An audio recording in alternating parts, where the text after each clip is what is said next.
Hello everyone. Today we will discuss on work and energy. First we discuss on work. Work involves force and displacement, or that is distance. Let's see this diagram. Here a body is placed on a horizontal surface. To this body one external force is applied, that is F, and this force is horizontal to the plane.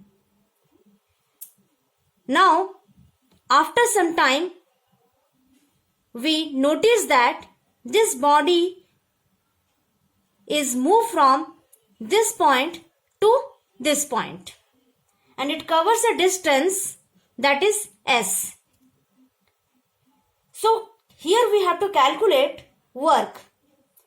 So, to calculate work, we have to identify the force and the displacement made by the body. So displacement is S, it is clearly visible. Now what is the force? So here if we identified the number of forces on a body by the free body diagram, so here we see this is the weight of the body, this is the normal reaction exerted from this contact surface, and this is the external force which is applied here. So total number of forces are 3. But these 3 forces are not responsible for the movement of the body. So we have to identify out of these 3 forces which force is responsible for the movement of the body. And it is clearly understood from this diagram that this F is responsible for the movement of the body. So the work done is equal to F into S.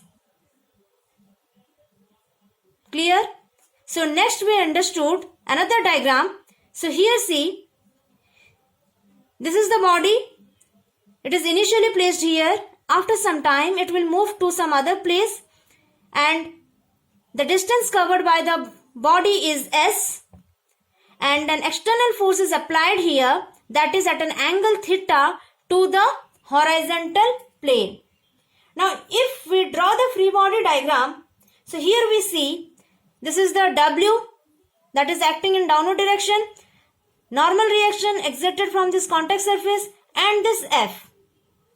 But this total F is not responsible for the movement of the body as we consider in the previous diagram. Right? Because this F is acting at an angle theta with the horizontal plane. And if this body is moving in an inclined way, we can say that F is responsible for that movement. But here, if we resolve this F into cos and sine components, so here should be the F cos theta and here should be the F sine theta. So out of this F cos theta and F sine theta, it is clearly visible that F cos theta is responsible for the movement of the body. So the work done must be equal to F cos theta into displacement, that is S. So the product of force and displacement can only be used to calculate the work if the force is a constant. Right? The force never be a variable. So remember the force should be a constant, and the SI unit of work is joule. So next we discuss on energy. So energy is a measurement of the ability of something to do work. It is not a material substance, and energy can be stored and measured in any form. The SI unit of energy is also joule. Then we discuss about the different kinds of energy, that is potential energy and kinetic energy. Potential energy, the energy possessed by a body by virtue of its position, is known as potential energy. So when we calculate potential energy, we have to identify the position of the body with respect to some reference point. Next, kinetic energy. the energy possessed by a body by virtue of the motion of the body is known as kinetic energy. So, when we discuss about the kinetic energy, it means we consider the motion, and when we consider motion, it means there we consider both mass as well as velocity. So, kinetic energy is equal to half mv square. So, next we discuss the relation between the work and energy, and it is established by work energy theorem.